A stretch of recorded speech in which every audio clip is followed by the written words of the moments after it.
What's up, fellow big fish and three waters users? I have had so many requests, so many questions just privately message me asking me on how I mounted this guy right here.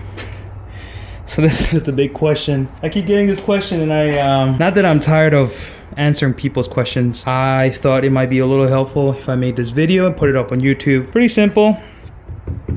This stuff right here is the Starboard. It comes, initially was like a rectangle. I created a little template. I drew a little line on a piece of paper with cardboard. Just cut it out, pretty simple stuff. The way that I mounted it is, if you look underneath, I have these gear tracks that I mount this stuff right here. This goes into the gear track and pretty much keeps the Starboard in place. And the way that I drilled it, so these little screws. So a couple of things that it might make your life a little easier is if you make these holes. First of all, these allow your big fish to have a little more storage space. I keep my license and all the extra stuff right in here.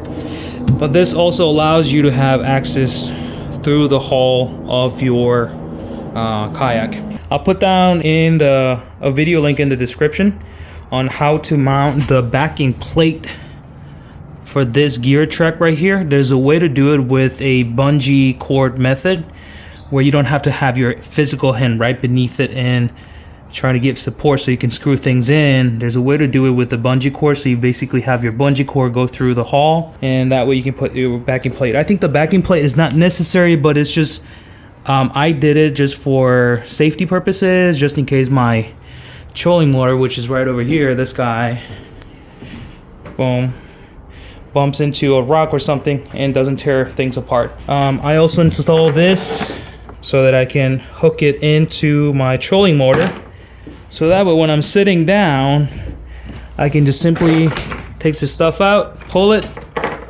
and pushes down the leverage, and I'm able to pull my trolling motor from the back. This is where I mount my fish finder.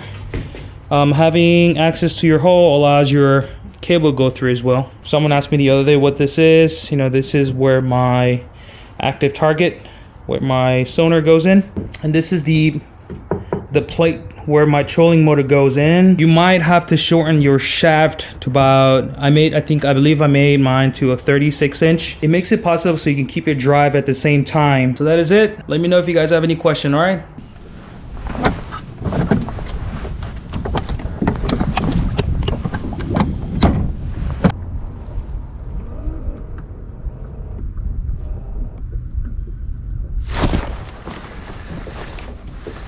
Not a big one, but I'm telling you.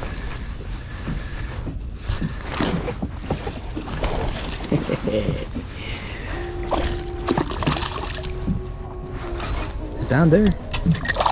They're there.